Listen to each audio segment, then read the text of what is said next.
मित्रों, ये महाभारत के पाठ का 9वां भाग है। पिछले भाग में हमने महाभारत के आदि पर्व के अंतर्गत आने वाले आस्तिक पर्व के 28वें अध्याय तक की कथा का पाठ किया था।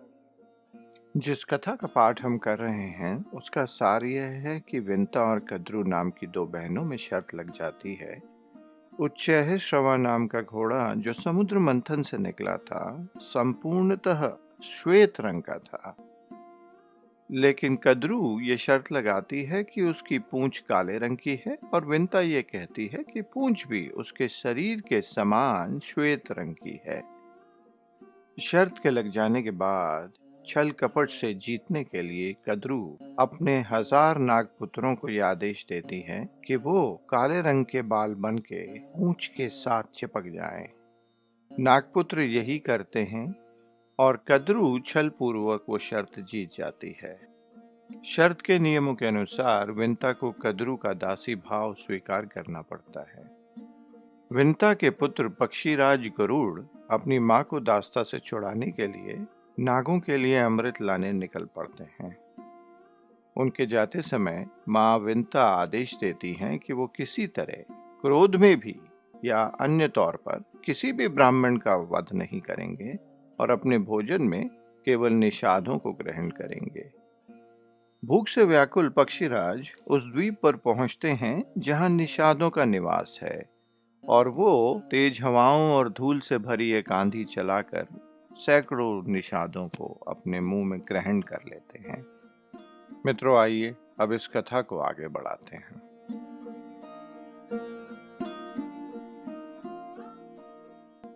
निषादों के साथ एक ब्राह्मण भी अपनी पत्नी सहित गरुड़ के कंठ में चला गया था। वो दहकते हुए अंगार की भांति जलन पैदा करने लगा। तब गरुड़ ने उस ब्राह्मण से कहा, तुम मेरे खुले हुए मुख से जल्दी निकल जाओ। किसी ब्राह्मण के पापी होने पर भी मैं उसका वध नहीं कर सकता। वह ब्राह्मण गरुड़ से बोला, ये निषाद जाति की कन्या मेरी पत्नी है, अतः यह भी मेरे साथ निकले, मैं तभी निकल सकता हूं। इस पर गरुड़ बोले, ब्राह्मण, तुम इस निषादी को भी लेकर जल्दी निकल जाओ। तुम अभी तक मेरे पेट की अग्नि के तेज से पचे नहीं हो, अतः शीघ्र अपने जीवन की रक्षा करो। गरुड़ के ऐसा कहने पर वह ब्राह्मण निषादी सहित उनके मुख से निकल आया और उन्हें आशीर्वाद देकर अपने देश चला गया। अपनी पत्नी के साथ उस ब्राह्मण के पक्षीराज गरुड़ के मुंह से निकल जाने के बाद वे पंख फैलाकर बड़ी तेजी से आकाश में उड़ चले। कुछ समय पश्चात उन्हें अपने पिता कश्यप जी के दर्शन हुए। बेटा, तुम लोग कुशल पूर्वक हो ना? विशेष तौर पे मुझे तुम्हारे भोजन की चिंता है। क्या मनुष्य लोक में तुम्हारे लिए पर्याप्त अन्न मिल जाता है? इस पर गरुड़ बोले, मेरी माता सदा कुशलता से रहती है। मेरे भाई और मैं दोनों ही कुशल हैं, परंतु पिताजी, मेरे लिए पर्याप्त भोजन पाना हमेशा कठिन रहता है। मुझे सर्पों ने उत्तम अमृत लाने के लिए भेजा है। माता के दासीपन को छुटकारा दिलाने के लिए मैं अवश्य ही उस अमृत को लाऊंगा। माँ ने मुझसे कहा था कि निषादों का भक्षण करो, परंतु हजारों निषाद खा लेने पर भी मेरा पेट नहीं भरा है। अतः आप मेरे लिए कोई दूसरा भोजन बताइए। इस पर कश्यप जी बोले, बेटा, एक पुण्यदायक सरोवर है जो देवलोक में भी विख्यात है। उसमें एक हाथी नीचे को मुंह किए सदा सूंड से पकड़कर एक कछुए को खींचता रहता है। वह कछुआ पूर्व जन्म में उसका बड़ा भाई था। दोनों में पिछले जन्म से ही दुश्मनी चली आ रही है।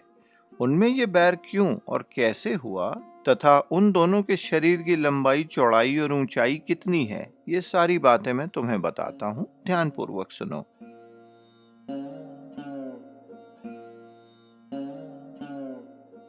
पूर्व काल में विभावसु नाम के प्रसिद्ध ऋषि थे। वे स्वभाव से बड़े क्रोधी थे। उनके छोटे भाई का नाम था सुप्रतीक। सुप्रतीक बड़े तपस्वी थे और अपने धन को बड़े भाई के साथ एक जगह नहीं रखना चाहते थे। सुप्रतीक प्रतिदिन बंटवारे के लिए आग्रह करते रहते थे।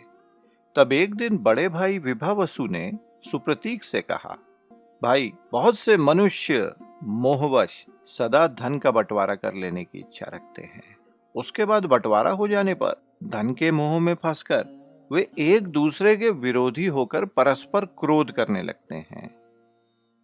ऐसे स्वार्थी मूर्ख मनुष्य जब अपने धन का बंटवारा कर अलग अलग हो जाते हैं, तब उनके बारे में ये बात जानकर शत्रु मित्र रूप में आकर मिलते हैं और उनके बीच और भेद और फूट डालते रहते। और जब बाहर के दूसरे लोग ये जानते हैं कि उनके बीच फूट पड़ गई है, तो वो उनके बीच में आने की जगह ढूंढा करते हैं, और जब वो जगह मिल जाती है तो उनके बीच स्वयं आकर उनकी दुश्मनी को और बढ़ा देते हैं। इसीलिए जो लोग अलग अलग होकर आपस में फूट पैदा कर लेते हैं, उनका शीघ्र ही ऐसा विनाश हो जाता है जिसकी कहीं तुलना नहीं है। इसीलिए सज्जन पुरुष भाइयों के बंटवारे की प्रशंसा नहीं करते, क्योंकि इस प्रकार बढ़ जाने वाले भाई एक दूसरे को संदेह की दृष्टि से देखने लगते हैं। सुप्रतीक, तुम्हें वश में करना असंभव हो रहा है और तुम भेदभाव के कारण ही बंटवारा करके अपना धन ले जाना चाहते हो। इसीलिए तुम्हें हाथी की योनि में जन्म लेना पड़ेगा। इस प्रकार शाप मिलने पर सुप्रतीक ने विभावसु से कहा, तुम भी पानी के भीतर विचरने वाले कछुए होगे। इस प्रकार सुप्रतीक और विभावसु मुनि ने एक दूसरे के शाप से हाथी और कछुए की योनि में जन्म लिया। धन के लिए उनके मन में मोह छा गया था।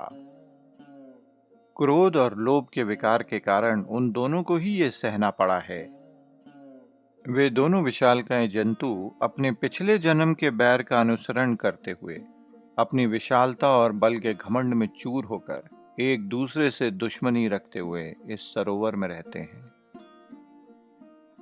इन दोनों में से एक जो सुंदर हाथी है, वो जब सरोवर के तट पर आता है, तब उसके चिंघाड़ने की आवाज सुनकर जल के भीतर सोने वाला विशालकाय कछुआ भी पानी से ऊपर उठता है। उस समय वो पूरे सरोवर को हिला के रख देता है। उसे देखते ही वह पराक्रमी हाथी अपनी सूंड लपेटे हुए जल में टूट पड़ता है और अपने दांत, सूंड, पूंछ और पैरों के वेग से असंख्य मछलियों से भरे हुए पूरे सरोवर में हलचल मचा देता है। और वह पराक्रमी कछुआ भी सर उठाकर युद्ध के लिए उसके पास चला आता है। हाथी का शरीर 6 योजन ऊंचा और 12 योजन लंबा है। कछुआ 3 योजन ऊंचा और 10 योजन गोल है। वे दोनों एक दूसरे को मारने की इच्छा से युद्ध के लिए मतवाले बने रहते हैं। बेटा, तुम शीघ्र जाकर उन दोनों को भोजन के उपयोग में लाओ और अपने अमृत लाने वाले कार्य को पूरा करो।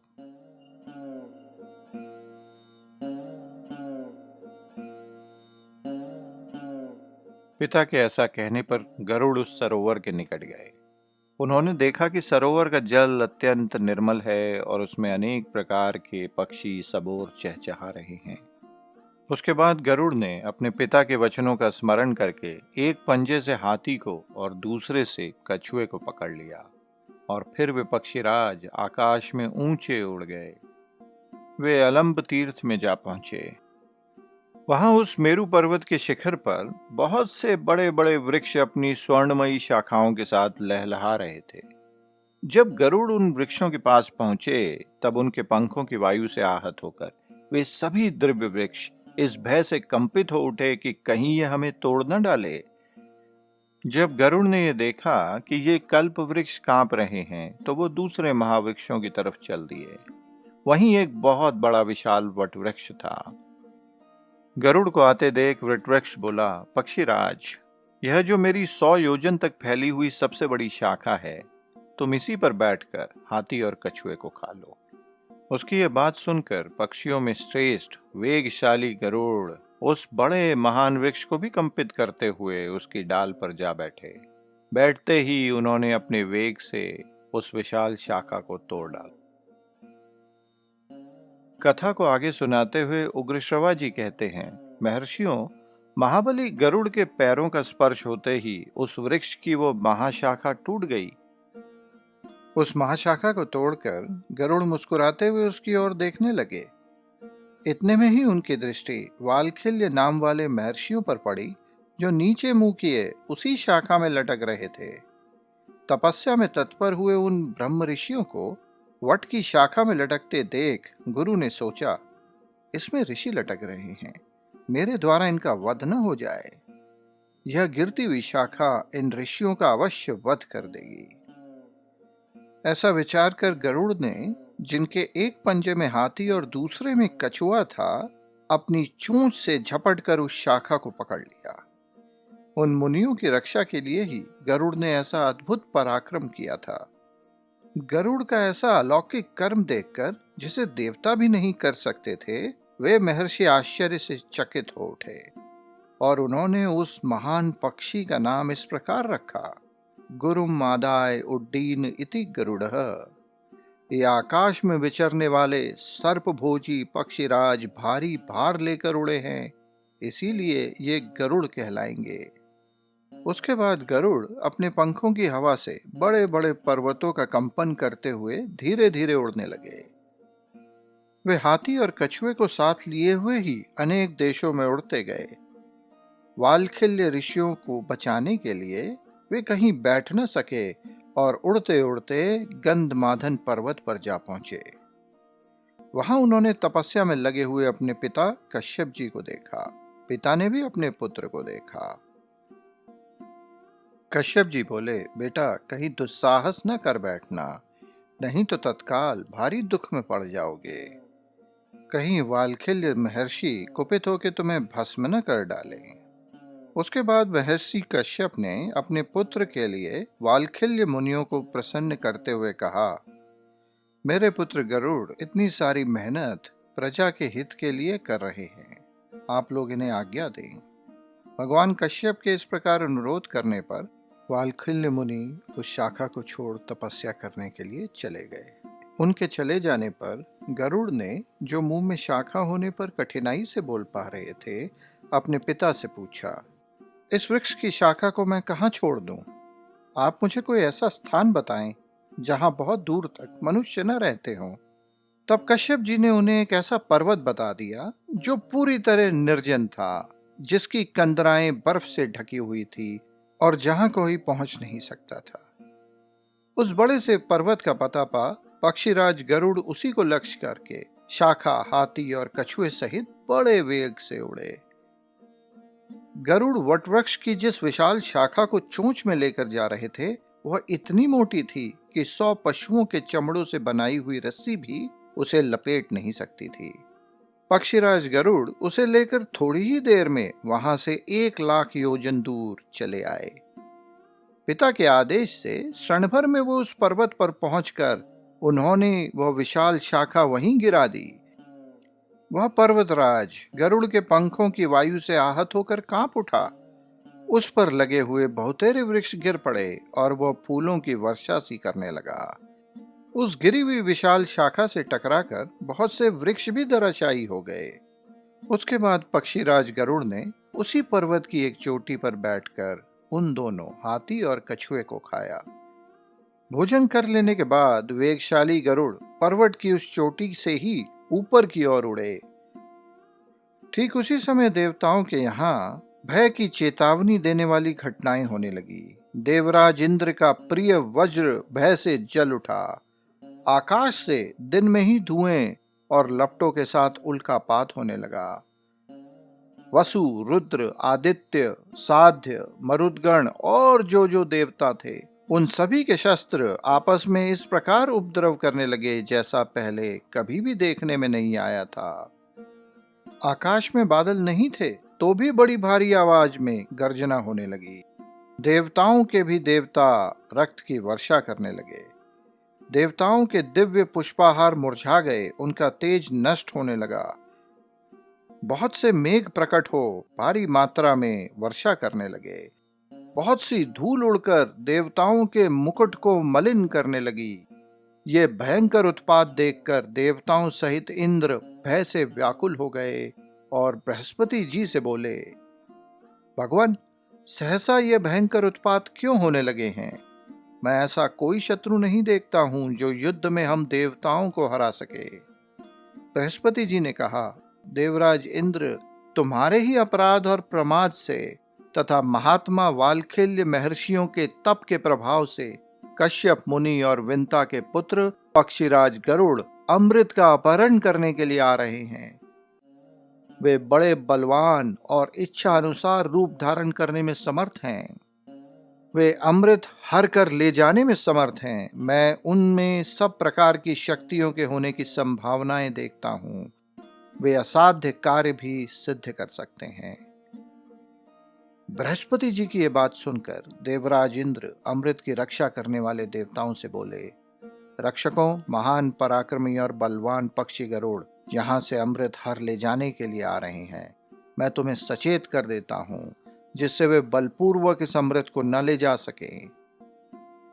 इंद्र की ये बात सुन देवता बड़े आश्चर्य में पड़ गए और अमृत को चारों ओर से घेर कर खड़े हो गए। प्रतापी इंद्र स्वयं भी हाथ में वज्र ले वहां डट गए। सभी देवता विचित्र और बहुमूल्य कवच धारण करने लगे। उन्होंने अपने अंगों को मजबूत चमड़े के बने हुए कवच से ढक लिया। अनेक प्रकार के भयंकर अस्त्र शस्त्र भी ले लिए। उन सभी शस्त्रों की धार बहुत तीखी थी। वे सभी देवता सब प्रकार के शस्त्र लेकर युद्ध के लिए तैयार हो गए। उनके पास ऐसे ऐसे चक्र थे जिनसे सब ओर आग की चिंगारियां प्रकट होती थी। इस प्रकार वे सभी तेजस्वी देवता उस युद्ध के लिए तैयार हो गए। मित्रों, इस प्रकार श्री महाभारत आदि पर्व के अंतर्गत आस्तिक पर्व में यह तीसरा अध्याय पूरा होता है। इसके आगे की कथा का पाठ हम अगले भाग में करेंगे।